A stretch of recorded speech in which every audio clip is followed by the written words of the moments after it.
so valuable. Okay? Now, in transforming our lives, we don't start with attitude. We don't start with the inspiration here. We start with education. Somebody says, well, I expected you to just come get motivated today. Well, that probably won't do it. Somebody says, by now we should be standing on the chairs, waving a flag, singing the old gray mare. Get going here. No, that's not where you start. Life change does not start with inspiration. Life change starts with education. You've got to be educated to the point of where you might have messed up. My teacher put it in blunt, simple language. He only went to the 9th grade in school, so he put it in simple language I could understand. He said, Mr. Rohn, after 6 years living in America, healthy American male, 25 years old, been working 6 years, 1 year of college, pennies in your pocket, nothing in the bank, behind on your promises. Shoaff said, I just got one simple explanation for that. You've messed up. Now, I could understand that kind of language. Substitute a Hershey bar for an apple means you've messed up. Should walk around the block, could walk around the block, won't walk around the block. You have messed up. And all you got to go is right down through the list. Don't need some teacher to come by and tell you. Be your own best teacher, saying, hey, let me make a list of some places I've messed up. Because if I let this down, that probably affects the rest. And the answer is, that's true. So we don't start with inspiration. We start with education. Somebody says, well, just motivate this guy. He'll be all right. Just motivate him. Get him turned on. Probably not. If a guy's an idiot, you motivate him. Now you got a motivated idiot. No, he won't be all right. So we start with education. What's the first education? If it isn't going well and you live in America, you have messed up. You don't need to change countries. You say, well, the country's messed up. That's like cursing the soil and cursing the seed and the sunshine and the rain, which is all you got. Don't curse all you got. When you get your own planet, you can rearrange this whole deal. But this one, you got to take like it comes. So, number 2 was attitude. Here was number 3, activity. This is the work part, the labor part. Taking action. And the activity is the miracle-working piece. A miracle being something we don't quite understand how it works. Doesn't mean it doesn't work. It means we just don't quite understand how it works. Miracles work. God says. Now, I'm an amateur on God, but here's my best analysis. God says, if you'll plant the seed, I'll make the tree. Now, that's a good arrangement. Number 1, gives God the tough end of the deal. What if you had to make the tree? That'd keep you up late at night trying to figure out, how do you make a tree? Say, no, I'm telling you, the mystery and the miracle of this stuff has already been set up. God says, I got the miracle going, I got the seasons going, I got some sunshine and some rain, and I'm God, but the way I've arranged it, I just need somebody to plant the seed, not chant.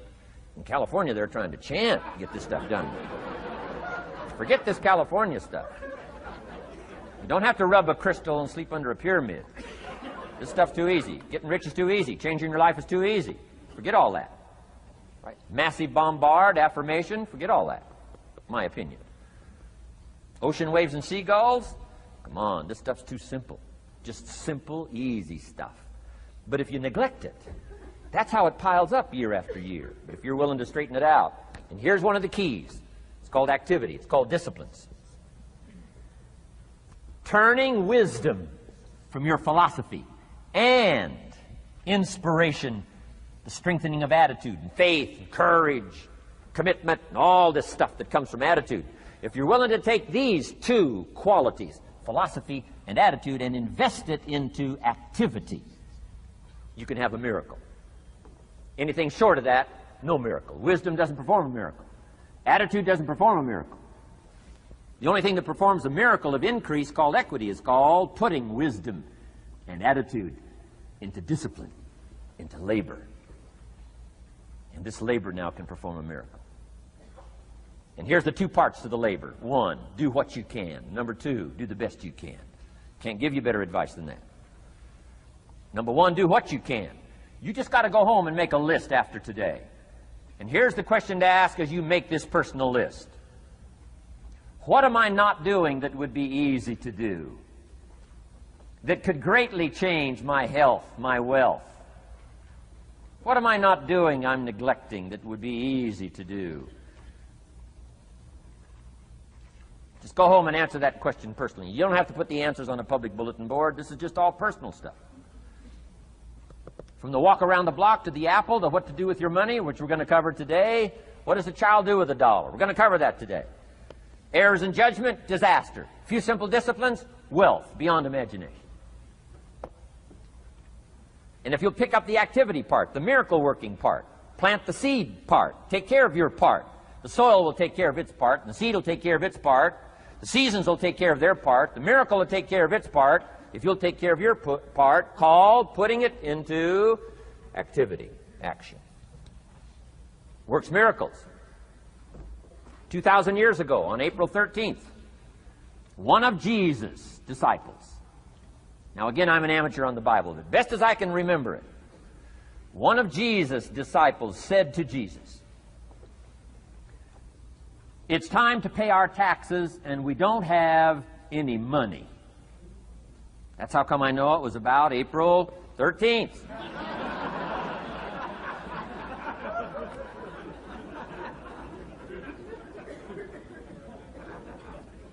To this statement by his disciple, Jesus said, best as I can read the record, Jesus said, "No problem." Now, why could he say no problem? Well, word has it, he was a miracle worker. Word has it, if you're a good student of history, word has it, he was a miracle worker. If you handed a problem to a miracle worker, what would he be inclined to say? No problem.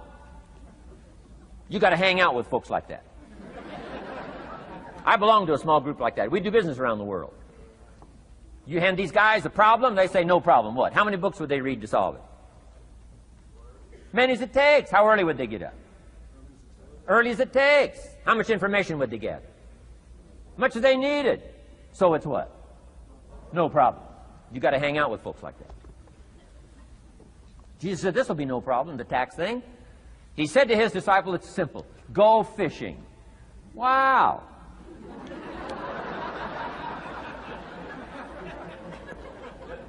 Now that was easy for this particular disciple. His name was Peter. And Peter was a fisherman. How clever. How clever. But here's the real problem. If you should fish, and you could fish, and you don't fish, you got no miracle. You could change, you should change, you won't change. That's called accumulated disaster. In 6 years, you'll be explaining instead of celebrating. Having some ragged list like I had, reasons for not doing well, pennies in my pocket. Could, should, don't, disaster. And if you'll just start the process of change, could, should, and will, you can start this whole process. And if you will, then put it into action.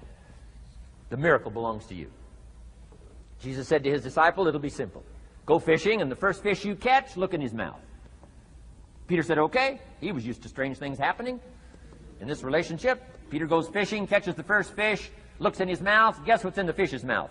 Coins. Peter says, wow, coins. Starts counting the value of these coins, and when he adds it up, guess how much it added up to? Exactly enough money to pay his taxes and Jesus' taxes. Which gives you Jesus' position on taxes.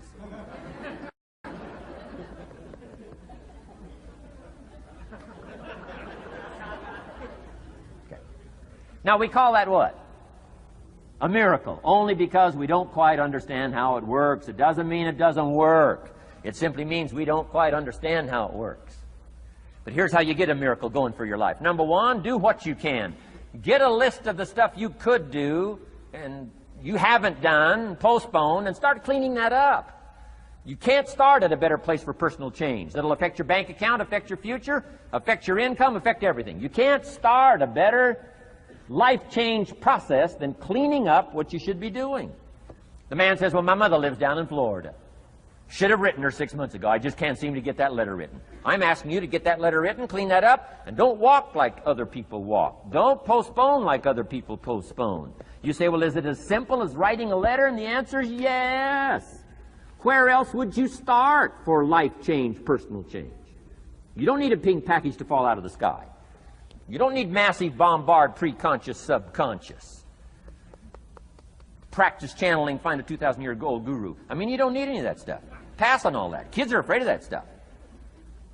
Too much of it, you'll be out on a limb with Shirley. I mean, don't pass on all that stuff. This stuff's too easy. This stuff's too simple. It's called take action, number one, on neglect, on errors in discipline. Number two, start setting up some disciplines. And if you'll do that, you'll perform a miracle. Now, here's the second part of the miracle. Number one is do what you can. Here's number two, do the best you can. If that's not your philosophy, I would ask you to amend it. Let me give you the best of ancient script. Here's what it says. Whatever your hands find to do, do it with all your might, do it with all your strength, and do it with all your power. What a good philosophy. That kind of philosophy will revolutionize your life if you haven't picked it up lately. Guy slips in late, company doesn't seem to mind, slips out early, first one in the parking lot, heading for happy hour. Stretches his break, comes early for lunch, late back from lunch, company doesn't seem to notice. Guy says, best as I can calculate, I'm putting in about a half a day's work and I'm collecting a full day's pay. And the guy says, I got it made. Little does he know the seeds of his own disaster are already being sown by the weakness of his own personal philosophy. It's not the economy that's going to determine your next 6 years. It's your philosophy about labor and about activity and about miracle and soil and seed and sunshine and rain and the economy and the banks and the money and the companies and the schools and what's going on. It's your philosophy and your attitude. And then your ability to take action. All of that we call the process of life change, miracle working. Number one, do what you can. Number two, do the best you can.